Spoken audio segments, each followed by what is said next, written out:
नमस्कार, स्वागत है आपका हमारे सांकेतिक भाषा के बुलेटिन में। मैं रेशमा आपके साथ और मेरे साथ है मेरी सहयोगी बीना सिंह। आइए नजर डालते हैं इस वक्त की हेडलाइंस पर। प्रधानमंत्री नरेंद्र मोदी ने स्वीडन में यूरोपीय राउंड टेबल फॉर इंडस्ट्री को संबोधित करते हुए स्वीडिश कंपनियों को भारत में निवेश के लिए किया आमंत्रित। दोनों देशों के बीच द्विपक्षीय सहयोग बढ़ाने पर हुई चर्चा। भारत और स्वीडन के बीच अंतरिक्ष विज्ञान, नवाचार, उभरती तकनीकों और स्वच्छ ऊर्जा में सहयोग बढ़ाने पर सहमति। पीएम मोदी को दिया गया स्वीडन का सर्वोच्च award royal order of the polar star commander grand cross. प्रधानमंत्री मोदी का ये 31वां वैश्विक सम्मान।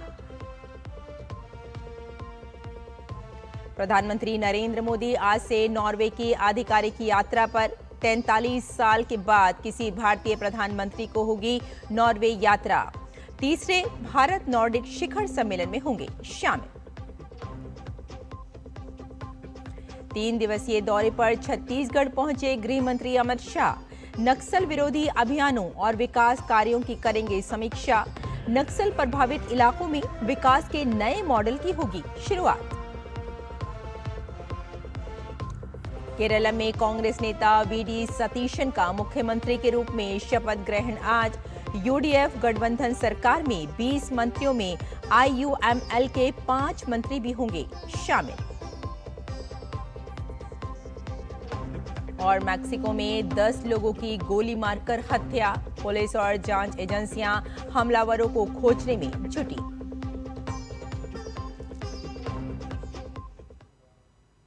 और अब समाचार विस्तार से। प्रधानमंत्री नरेंद्र मोदी की स्वीडन यात्रा के दौरान दोनों देशों ने द्विपक्षीय सहयोग को नई ऊंचाई पर ले जाने का निर्णय लिया। पीएम और स्वीडन के उनके समकक्ष उल्फ क्रिस्टरसन की वार्ता और प्रतिनिधिमंडल स्तर की बातचीत के बाद संबंधों को रणनीतिक साझेदारी में बदलने पर सहमति बनी। यूरोपीय आयोग की अध्यक्ष उर्सुला वॉन डेर लेयन और स्वीडन के प्रधानमंत्री के साथ साझा वक्तव्य में पीएम ने मजबूत साझेदारी की प्रतिबद्धता दोहराई। स्वीडन के पीएम ने अंतरिक्ष विज्ञान, नवाचार, उभरती तकनीकों और स्वच्छ ऊर्जा में भारत के साथ सहयोग बढ़ाने का ऐलान किया। उन्होंने भारत यूरोपीय संघ मुक्त व्यापार समझौते के लिए पीएम मोदी के नेतृत्व को सराहा। पीएम ने यूरोपीय राउंड टेबल फॉर इंडस्ट्री सम्मेलन को भी संबोधित किया। यूरोप के प्रमुख औद्योगिक नेताओं को संबोधित करते हुए पीएम ने भारत में तेजी से हो रहे सुधारों की चर्चा की। पीएम ने मजबूत भारत यूरोप आर्थिक साझेदारी पर बल दिया। पीएम ने स्वीडन की दिग्गज कंपनियों के प्रमुखों से भी मुलाकात की। प्रधानमंत्री नरेंद्र मोदी को स्वीडन में royal order of the polar star commander grand cross से सम्मानित किया गया। भारत स्वीडन संबंधों को मजबूत करने में असाधारण योगदान और दूरदर्शी नेतृत्व के लिए प्रधानमंत्री को ये अवार्ड दिया गया। स्वीडन की राजकुमारी विक्टोरिया ने पीएम को यह अवार्ड सौंपा। प्रधानमंत्री ने ये सम्मान भारत और स्वीडन के बीच ऐतिहासिक संबंधों को समर्पित किया और दोनों देशों के लोगों के बीच साझा स्नेह, आत्मीयता और मित्रता का प्रतीक बताया। प्रधानमंत्री नरेंद्र मोदी ने स्वीडन के प्रमुख सीईओ के एक समूह से मुलाकात की। भारत और स्वीडन के बीच आर्थिक और वाणिज्यिक संबंध लगातार मजबूत हो रहे हैं। वर्ष 2025 में द्विपक्षीय व्यापार 7.75 अरब अमेरिकी डॉलर तक पहुंच गया है। साथ ही भारत में 280 से अधिक स्वीडिश कंपनियां और स्वीडन में 75 से अधिक भारतीय कंपनियां मौजूद हैं। अपनी यात्रा के अगले चरण में प्रधानमंत्री नरेंद्र मोदी नॉर्वे पहुंचेंगे। प्रधानमंत्री नॉर्वे में तीसरे भारत नॉर्डिक शिखर सम्मेलन में शामिल होंगे। साथ ही पीएम मोदी द्विपक्षीय बैठकों में भी शामिल होंगे। यह प्रधानमंत्री मोदी की नॉर्वे की पहली यात्रा होगी और 43 साल बाद किसी भारतीय प्रधानमंत्री की यात्रा होगी। प्रधानमंत्री मोदी नॉर्वे के प्रधानमंत्री के साथ भारत नॉर्वे व्यापार और अनुसंधान शिखर सम्मेलन को भी संबोधित करेंगे। ये यात्रा भारत नॉर्वे संबंधों में हुई प्रगति की समीक्षा करने और उन्हें और मजबूत बनाने के तरीकों को खोजने का अवसर प्रदान करेगी। इस दौरान दोनों देशों के बीच व्यापार और निवेश पर विशेष जोर रहेगा। और केंद्रीय गृह मंत्री अमित शाह 19 मई तक अपने 3 दिवसीय छत्तीसगढ़ दौरे पर हैं, जहां वे नक्सल विरोधी अभियानों और विकास कार्यों की समीक्षा करेंगे। इस दौरान मध्य क्षेत्रीय परिषद की बैठक भी आयोजित होगी, जिसमें 4 राज्यों के मुख्यमंत्री शामिल होंगे। रायपुर में गृह मंत्री डायल 112 सेवा के विस्तार के तहत 400 नए वाहनों को हरी झंडी दिखाएंगे। वहीं बस्तर के नेतानार में पुलिस कैंप को जन सुविधा केंद्र में बदलने की नई पहल की शुरुआत होगी। अमित शाह जगदलपुर में ग्रामीणों से संवाद करेंगे और बस्तर के संग लोक सांस्कृतिक कार्यक्रम में भी हिस्सा लेंगे। बस्तर में नक्सलवाद के खात्मे की घोषणा के बाद ये गृह मंत्री अमित शाह का पहला छत्तीसगढ़ दौरा है। कांग्रेस के वरिष्ठ नेता वीडी सतीशन आज केरलम के नए मुख्यमंत्री के रूप में शपथ लेंगे।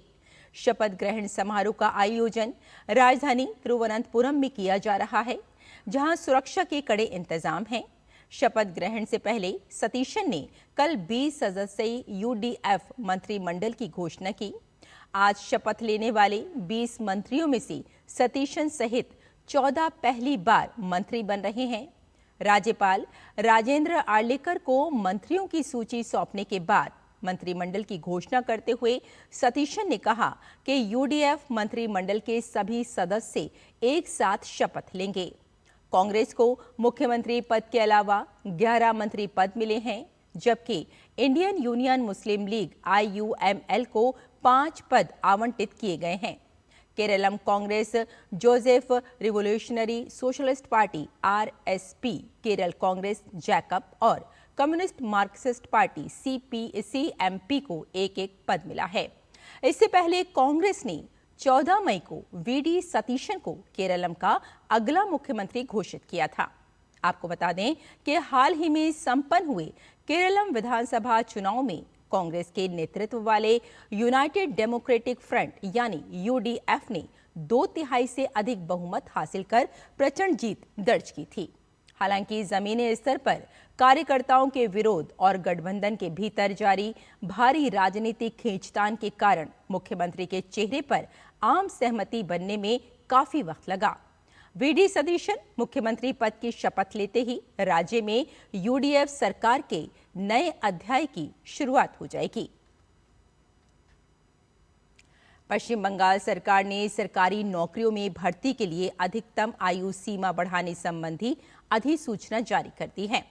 वित्त विभाग द्वारा जारी आदेश के अनुसार ग्रुप A पदों के लिए अधिकतम आयु सीमा अब 41 वर्ष, ग्रुप B के लिए 44 वर्ष और ग्रुप C व D पदों के लिए 45 वर्ष कर दी गई है।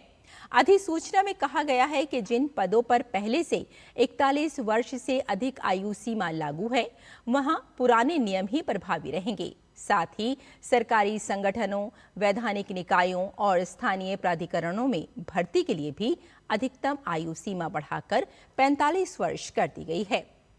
नई व्यवस्था 11 मई से लागू होगी। और मैक्सिको के प्यूबला राज्य में हुए एक सशस्त्र हमले में कम से कम 10 लोगों की मौत हो गई। राज्य के सार्वजनिक सुरक्षा मंत्रालय के अनुसार मंत्रालय के मुताबिक मृतकों में 6 पुरुष, 3 महिलाएं और 1 नाबालिग शामिल है। अधिकारियों ने बताया कि राज्य और संघीय सुरक्षा बलों ने अपराधियों को पता लगाने के लिए संयुक्त जांच और तलाशी अभियान शुरू कर दिया है। राज्य के सार्वजनिक सुरक्षा मंत्रालय ने कहा कि दोषियों को किसी भी हालत में बख्शा नहीं जाएगा। साथ ही हमले के पीछे के मकसद का पता लगाने के लिए खुफिया जानकारी जुटाई जा रही है। फिलहाल किसी संगठन ने इस हमले की जिम्मेदारी नहीं ली है। इस घटना के बाद मैक्सिको की सुरक्षा व्यवस्था को लेकर चिंता बढ़ गई है, खासकर ऐसे समय में जब देश में फुटबॉल विश्व कप के कई मुकाबले आयोजित होने हैं। रूस की राजधानी मॉस्को और बेलगोरोड क्षेत्र पर यूक्रेन ने 1 साल का सबसे बड़ा ड्रोन हमला किया है, जिसमें कम से कम 4 लोगों की मौत हो गई है। रूसी रक्षा मंत्रालय के अनुसार पिछले 24 घंटों में 1000 से अधिक यूक्रेनी ड्रोन्स को देश के अलग अलग हिस्सों में मार गिराया गया है। मॉस्को के मेयर ने पुष्टि की है कि शहर की ओर आ रहे 81 ड्रोन्स को नष्ट किया गया, जबकि एक तेल रिफाइनरी के पास ड्रोन का मलबा गिरने से 12 लोग घायल हुए हैं। यूक्रेन के राष्ट्रपति ज़ेलेंस्की ने इस बड़ी कार्रवाई को कीव पर हुए रूसी हमलों का माकूल जवाब बताया है। और भारतीय बैडमिंटन खिलाड़ी श्रेयांशी वेलिशेट्टी ने बाओजी चाइना मास्टर्स में रजत पदक अपने नाम किया। श्रेयांशी को फाइनल में चीन की एक क्वाई युआन के खिलाफ 14-21, 6-21 से शिकस्त मिली। तो हमारे इस विशेष बुलेटिन में फिलहाल इतना ही। मुझे और मेरी सहयोगी बीना सिंह को यहीं अनुमति दें। नमस्कार।